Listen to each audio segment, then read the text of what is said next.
The Missouri General Assembly is kicking into high gear, with GOP lawmakers like State Representative Tony Lovasco making big decisions on COVID-19 related funding, photo identification requirements for voting, and the future of the state's Medicaid program. The St. Charles County Republican joins us on the latest episode of Politically Speaking to talk about these issues, as well as whether his colleagues will expand charter schools throughout the state. Let's hit the music. This is the Politically Speaking podcast, the definitive show about Missouri politics. We have to talk about things that matter to people. I've tried to bring that same aggressive iconoclast style with me to the United States Senate. I think my district is a model for the state. We put Missourians first. You just kind of have to find the common ground with people. I believe that this district deserves someone who represents their values. After I came back to St. Louis, I started thinking that I could have a bigger role on the change that I wanted to make.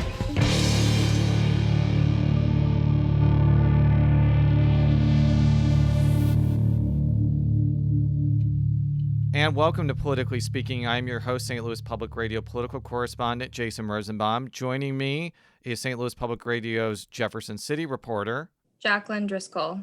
And joining us for the first time ever, our special guest today is State Representative Tony Lovasco. Thank you, Representative, for joining us. Before we pepper you with hostile and difficult questions, could you give our listeners a sense of what number your district is and what it encompasses? Sure. I represent District 64, which is northern St. Charles County. I've got a good chunk of northern O'Fallon. And then it goes up to southern Lincoln County, where I'll have Old Monroe, parts of Winfield, a little bit of Troy, and the various areas in between. Tell us a little bit about yourself. As we were kind of talking before you press record, your entry into legislative politics was somewhat unexpected. It was driven by the fact that your predecessor, State Representative Robert Cornejo, got an appointment, I believe, after he won his primary.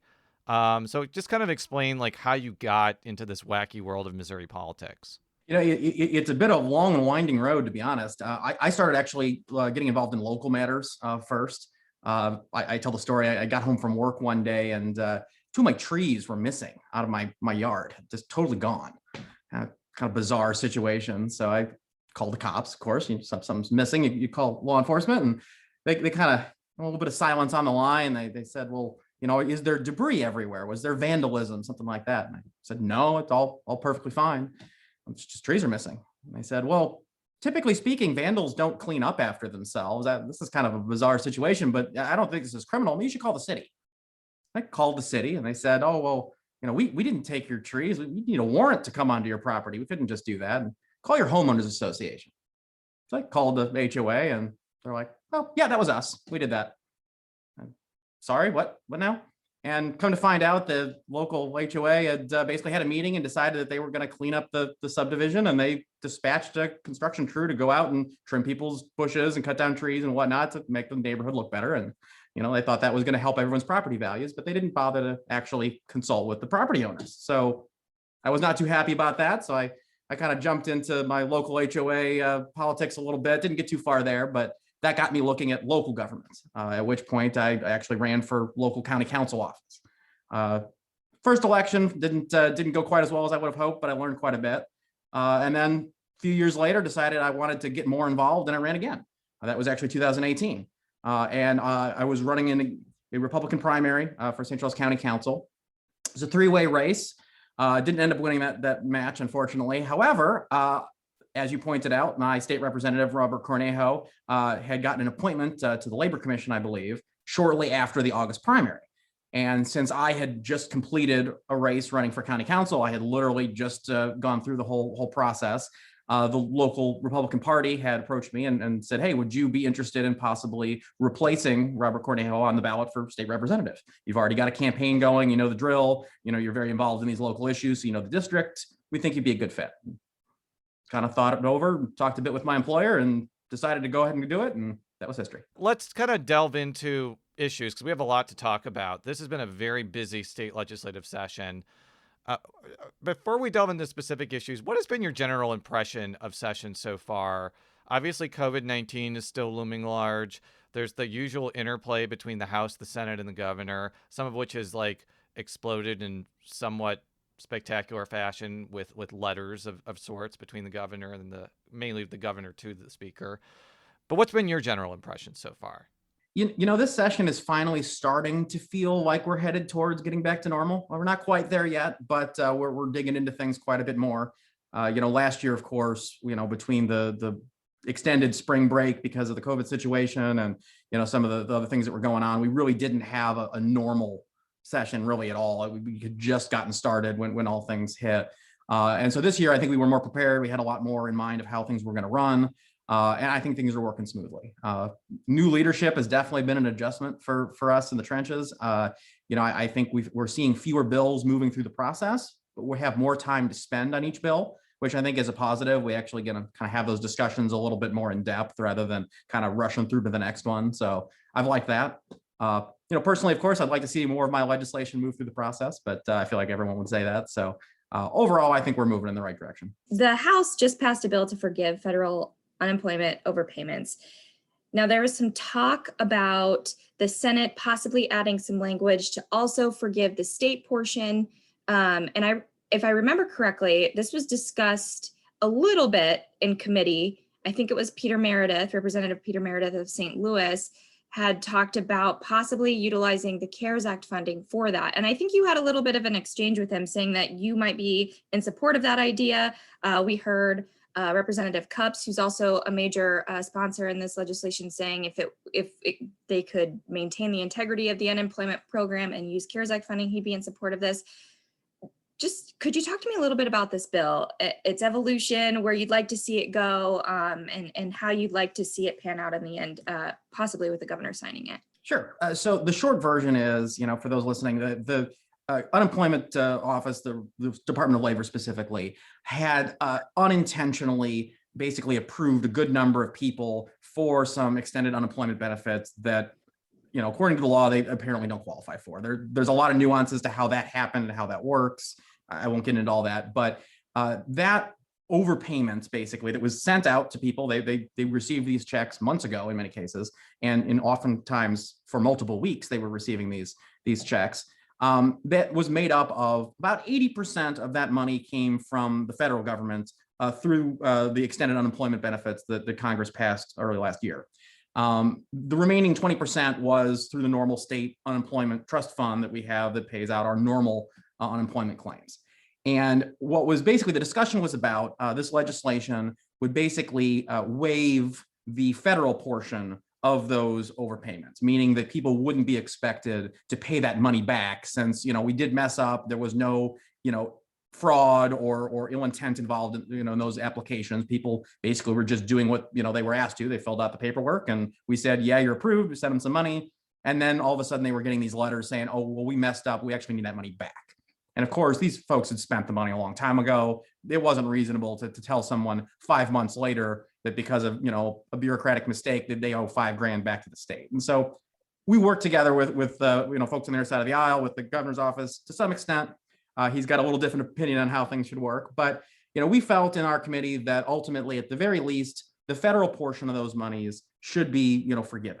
And the federal government agreed. They issued guidance that basically said, if there wasn't any fraud, the states can waive that aspect of the money and they won't be on the hook for paying the federal government back. The part that was a little sticky was that state portion of the money. Because of the fact that that was paid from the normal unemployment trust fund that businesses pay into through their premiums, the concern was if we were to pass legislation to waive that aspect as well, ultimately that's going to hurt the solvency of that trust fund. Premiums are going to go up for businesses and they're going to end up being hurt even though they didn't cause this problem either. And so that was the issue. Now, Representative Meredith, among others, had suggested, well, the money that the federal government has offered us in the CARES Act, we could use that to basically refill the trust fund after we've waived these payments, and then we're good. The problem ultimately was no one in the committee had real good confidence that he was 100% right about that. And none of us wanted to hold up waiving the federal part of those overpayments while we investigated that particular aspect of the issue. And so the decision was kind of made, let's move forward with the federal side of things, and then we'll have the state portion discussion later.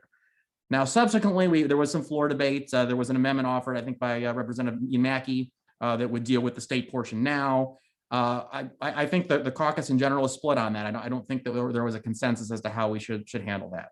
Personally, I think we need to figure out a way to do it. I don't think that the philosophical argument changes anymore because the money came from, this bucket of money versus this other bucket. At the end of the day, the government did mess up, and people are, being asked to pay back money that they have spent a long time ago. And I don't think that's reasonable, whether that came from the state or the Fed. So I think we should fix it. For some of these people, it's not a small sum of money. I mean, it's thousands, tens of thousands sometimes for some of these people, and coming up with it, just off the drop of the hat is very difficult. I couldn't do that. And people are already suffering due to the economic effects of COVID. So I do think that that's important to point out.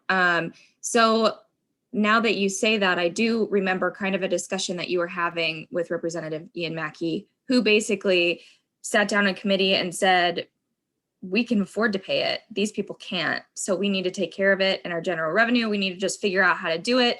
And I think he's stayed, even though his name is on the bill now that forgives just the federal portion. I think he's stayed pretty strong in the fact that he'd like to see the state take care of waiving the funds as well. There was an emergency clause that was on this legislation, and then it was taken off. There was some discussion about, well, there has been assurances from the Department of Labor and Governor Mike Parson that they won't come after the people anymore, essentially call off the dogs from trying to get this money back, but don't pass an emergency clause because there's just not enough time to get infrastructure in place, training in place, paperwork done.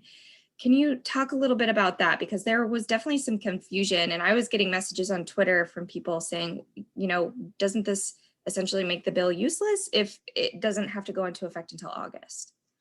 So you more or less summed it up. I think that the tough part there was the way the department handles these. They don't have a process in place to be able to just waive all of these overpayments automatically across the board.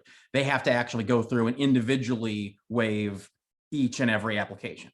And in fact, the way this bill works, basically, if someone received a letter indicating that they had this overpayment, they would actually have to apply to the department for this waiver. And then the department would say, yes, you qualify for a waiver under the bill, and therefore your debt, quote unquote, is forgiven. And so that process will take a while. There's a lot of paperwork involved with that. So I understand why they might be concerned about an emergency clause, putting this into effect, say end of April or May, if it gets to the governor's office that quickly, that would be a very short amount of time for them to turn this around and figure out how to do it. The reasoning I was told, and it was stated on the floor by multiple members, was ultimately that if we remove the emergency clause now from the bill, that in the event that the department doesn't cooperate, they don't play ball, they slow walk this, you know what, we've got another month and a half. We can always throw it back on in the Senate or in a conference committee before it goes to the governor's desk. And so it really didn't make a huge difference if it was on the House version or not. And I think that's a reasonable argument. I did actually vote in favor of the emergency clause. I'm not inclined to have a lot of pity for the Department of Labor. I think they kind of got us into this mess, and they can fix it and they can figure it out. But at the same time, I also recognize that perhaps more temperate heads will ultimately prevail in this argument, and it's probably going to be a little bit more complicated than I might like to think it is. So, as you were talking, I remembered in committee you brought up the fact that if we waive these federal unemployments, oftentimes a forgiven debt from the federal government is taxable income. Do we know the answer to that yet? Would people be taxed on this? I don't know 100%. No one has given me an official answer. I still believe the answer is probably yes, or at the very least, it probably still is at the state level as well. We may actually need to revisit this before next year to deal with that aspect. We are working on provisions that would deal with federal stimulus checks and whatnot, being tax-free in Missouri. But we may need to deal with these overpayments as well. So I think that's an issue we have to keep working on. One thing that I think could become a bigger issue in the next few weeks and months is we're recording this on Friday, March 5th at 2:11. The U.S. Senate is debating whether to pass a massive stimulus bill that will include billions of dollars coming to the state of Missouri, both to cities and counties, but also to the state. I covered the last time this happened in 2009. And when the state got a lot of money from President Obama's stimulus bill, there was a group of Republicans that wanted to use it toward tax cuts, or There were even some people that were like, let's send the money back. The money did not get sent back, by the way. It got used. What do you think is going to happen when the state, literally like a dump truck full of money gets dropped on the state from the stimulus bill? Well, I would probably say nothing good. I mean, not nothing good, but ultimately, I kind of look at it a little bit like somebody winning the lottery. Some people can handle it very, very well, but most people don't. And I think we're probably going to be looking at a similar situation. I think there is a lot of really good arguments that the states, and not just Missouri, but across the board, ought to have to request money from the feds, through a resolution or something similar in order to qualify. And that if a state turns it down, then, well, there's more money in the pot that can go to the other states that want it. I think that is probably something we should talk about at the federal level. I don't think that's going to happen here in this particular case. But I do think that it's important that, anytime the federal government gives the state a chunk of money, that we as a legislature, talk about that. Whether we have direct appropriation authority, through the budgeting process or not, which of course, in a lot of cases is kind of up to the feds. Ultimately, I think the policies as to how that money should be spent and what the priorities are, I think that's something that we should all be on the record for, and that it shouldn't necessarily be something that the governor just decides executively, and that the legislator just kind of gets a report on. I think we should be involved in that. On the Medicaid issue, I have been following the issue of Medicaid expansion for 15 years. It is not a secret that a lot of Republicans do not like the concept of Medicaid expansion, and there's been a lot of talk. I've read some articles about there's talk about like trying to not actually implement it, even though there's been a constitutional amendment. But let's just say the federal government sends the state $1.1 billion, and you can use that extra Medicaid money to pay for the state match for the next 6, 7, 8 years. Does that change the trajectory of this debate to where maybe Republicans who have misgivings about this back down because the whole question of the state match becomes moot for a while? I think it definitely changes the discussion. I don't necessarily know that it changes the analysis in a lot of cases. I'd have to look at the specifics, but one of the things that I know I have a lot of concerns on, and a lot of my colleagues do as well, is anytime you've got money coming in from the feds, there's always strings attached. And sometimes, it's still worth the gamble. It's not, the trade-off is there. And other times it's definitely not. And, with the Medicaid thing, we've already kind of seen that they're perfectly willing to change the rules down the line, when circumstances change, and then the state has to be prepared to shift accordingly. And, I certainly would think that a large sum of money from the federal government would make the process of implementing that constitutional amendment, should that be the decision that's made, a lot easier. At the same time, I don't think we want to be in a situation where, we might be good for 6 or 7 years, but 15 years from now we're bankrupt. So we got to look at all those angles. Before we go to break, I have read some articles about how the Medicaid expansion proposal has been put into a separate budget bill. And a lot of Democrats are concerned about that because they fear Republicans are going to vote that down. And Missouri is going to be plunged into a court fight over whether Medicaid expansion can actually happen. Which, I mean, I'm not a lawyer, but I know that constitutional amendments usually trump anything. And it seems like that would be a lawsuit that Republicans that don't like Medicaid expansion have a great chance of losing. What's going on there? Are we about to see Medicaid expansion going into court? Or are Republicans just going to, do what the governor of Missouri said and implement it?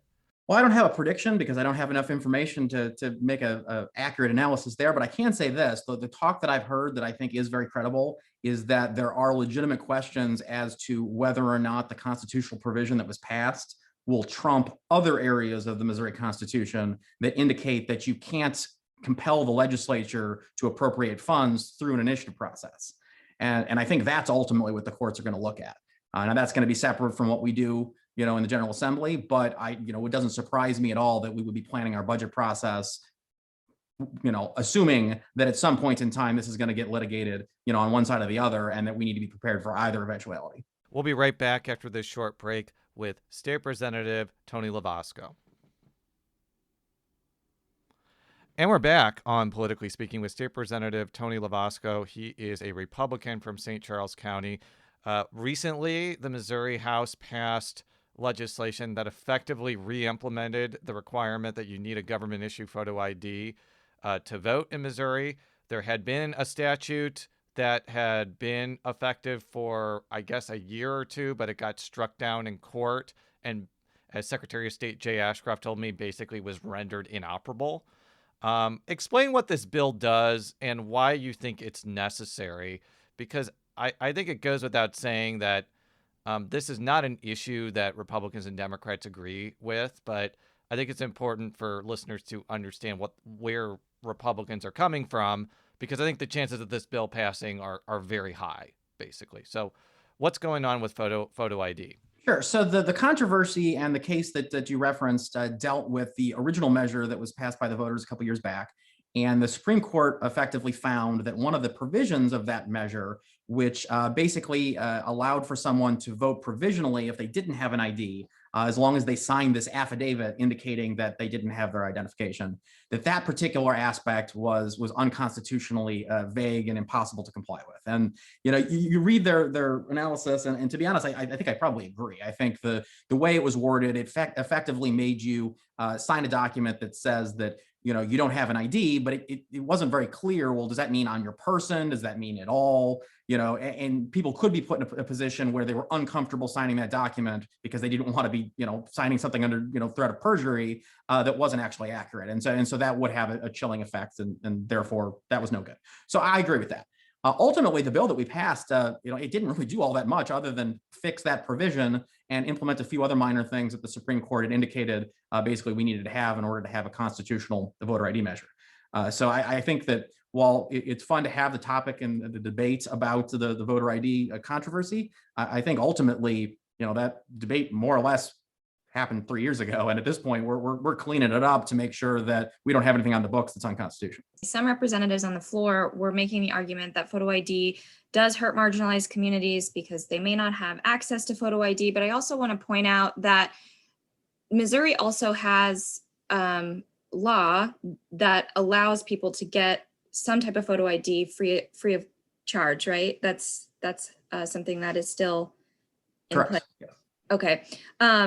So I would like still to address that issue because I do think it was Representative Kevin Windham from Hillsdale. He said that it's not just photo ID.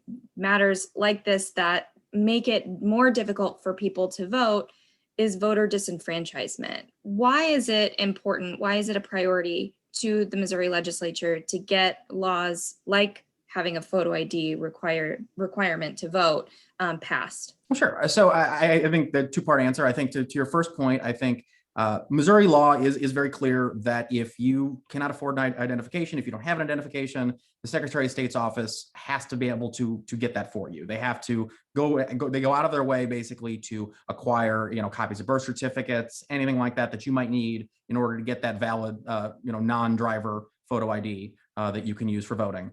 And the state absorbs the cost for that. Right. So we don't want to create a poll tax where people are, having to go, spend all kinds of time requesting documents, maybe from out of state, things like that, in order to comply with this requirement. So that was something that we had looked at, and it has been happening for the last several years. To the other point, as far as why this is a priority now, I mean, I think honestly, we tried to fix this for the last couple of years. Other things I think, just took priority in the scheduling. I personally, I think anytime the court says that one of our laws is unconstitutional, we ought to be taking a hard look at it pretty much immediately, because we can't be implementing things that there's disagreements on the constitutionality of. But specifically, as far as the timing, I would say there's a lot of folks that had some concerns about the election last year. And, while I think that a lot of the specific allegations were perhaps a little overblown, I think one of the most important jobs that we have, in the General Assembly is making sure that people have confidence in our system and our elections. And I think voter ID, which is something that the voters did vote for overwhelmingly, is part of that process to make people feel like, hey, you know what, we can trust the system, even if it's not necessarily stopping any huge amounts of fraud, because I don't know that it necessarily does that. But I do think it does actually give people more confidence that the elections are in fact fair.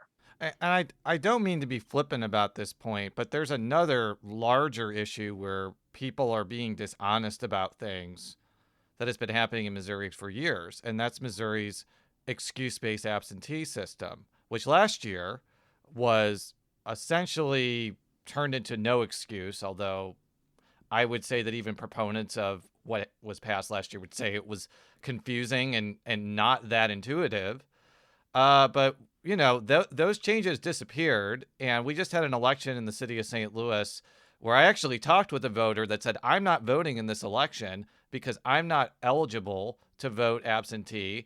And even though like he would suffer no consequences by saying he was out of town, he didn't want to lie because he didn't want to get in trouble lying. I've talked with one of your colleagues, State Representative Peggy McGaugh, about maybe carving out an in-person no excuse absentee system. But how realistic is it that, Republicans are actually going to make something like that permanent? Because I think for a lot of voters, they liked having that no excuse system. And the fact that it's gone has caused some consternation. Yeah, I mean, I would say there's probably not a lot of appetite to make radical changes. That being said, I think most of us would be perfectly willing to explore the list of excuses as perhaps being a little lacking. I agree with you. I think, that most folks recognize that, the little check boxes that they provide are not necessarily all of the legitimate reasons that you might not be able to come in person and vote. And so making change to that system, yeah, I absolutely think that could happen. I wouldn't expect to see, things like early voting or mail-in voting expanded in any significant capacity. But the excuses specifically for absentee voting, as long as people are coming in, they're showing their identification, people can actually look them in the eye and say, hey, yeah, you are who you say you are. I think most people would recognize that that's still fairly secure. So that should be fine. I want to spend the last few minutes of the show talking about education policy, and we could probably spend the whole show talking about education policy. But unfortunately, we don't have unlimited amounts of time. There's been two major pushes by Republicans that I think have split both caucuses, if we want to be honest with ourselves. One is charter school expansion, and one is the establishment of what's known as education savings accounts. I want to talk about education savings accounts first. A couple years ago, we had one of your St. Charles County colleagues, Phil Cristofanelli, on the show, talked about education savings accounts for a big part of the show. And his bill, I think he handled the bill that basically creates a tax credit program that people can donate to. Think it's like a $50 million program. There have been similar iterations of this in the past that have actually failed outright. Former State Representative Carl Bearden, I think, handled something similar to this in 2007, and it only got 62 votes. And it's passed very narrowly. I think only 82 people voted for it on third read. Why is this an issue that is splitting both caucuses? Because there were several Democrats that voted for it on perfection. And what do you think is the prognosis of this actually passing, given that it doesn't seem like Republicans in large are enamored with this idea? Well, I do think it'll get through the Senate. I don't think it will be by a huge margin, but I do think it will end up passing.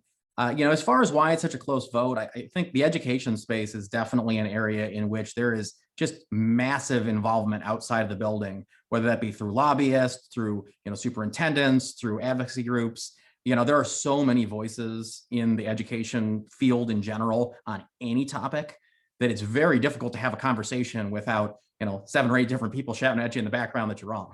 So, I think it's very difficult for a lot of reps to really take a position that they can be consistent on these education issues, just because it is so complicated and there's so many moving parts. I think it's interesting to listen to, both opponents and proponents of these types of measures, and both sides are absolutely convinced that it's either going to destroy schools as we know it, or it's going to completely save them, and this is the panacea. And honestly, I think they're both wrong. I think all of these measures are incremental fixes, that have a chance of making it a little bit better. And, if we don't get it right, it's going to maybe make it a little bit worse. But, we're not talking sweeping changes on really any of these issues. And yet it really feels like it sometimes when you have these discussions, just because there's so many emotions and so many people wanting to weigh in. Why do you think it was restricted just to urban and suburban areas? I mean, I have a theory. I think it was because it couldn't pass if you expanded it to the rural areas. But I want to hear, I don't want to speak for you. Like, why was it restricted that way when it ended up passing? I wasn't involved in those conversations directly, and it does cover my area, but I would probably presume the same thing, that there were probably some representatives that, were inclined to want to move towards some reforms, but were concerned that their area and their superintendents were against this bill, and that, perhaps it would be an easier vote, with them carved out. I really don't like when we do that. We do that in a lot of different areas. This is certainly not specific to education, but it's part of the process. And sometimes you gotta take a small bite before I can take a big one. Well, another issue where it is kind of narrowly tailored is charter school expansion, because my understanding from reading the bill in the Senate that is sponsored by Cindy O'Laughlin, a senator from Northeast Missouri, is it would basically allow charter schools to be set up in charter counties or, I guess, municipalities over a certain population. St. Charles County is a charter county, as is Jeffco. St. Louis County. City of St. Louis already has charter schools in Jackson County. The question I've been trying to figure out, and I asked this to State Representative Joe Dahl last week, if this bill passed, where would the charter schools go? Because I don't sense that there's like a huge appetite for charter schools in St. Charles County or parts of St. Louis County, because people move to these places for the public school system. So what is the objective here? Like, what is going to happen if this passes? Yeah, I'll be honest. I haven't read the Senate bill, but yeah, I have that concern with a lot of these charter expansion measures that we've seen in the last few years. That we want to be careful anytime we are looking to reform any of our government departments, that we're not just passing feel-good legislation. And sometimes I think we do kind of walk towards that line. I'm inclined to agree, and I've told people in my district exactly as much. No charter school is going to open in my district because it's not going to get any business. Like it would be completely contrary to logic. And so, well, yeah, it's an easy vote for me, of course. Of course, I'll support that. It's not going to come here anyway. So what's it matter? I would like to see us move towards kind of a larger discussion on what's good for policy across the state. I recognize that probably is going to mean that we're kicking the can. We're probably not getting something passed for a longer period of time. But I think ultimately, if we can come to a consensus, I'd rather see a smaller reform that we can do in a larger measure than a big reform that only applies in a handful of areas. Well, when I did have Representative Dahl on last week, she talked about how she doesn't like charter schools. She is a school board member in Webster Groves. She says that they are corrosive to the public school system and unaccountable.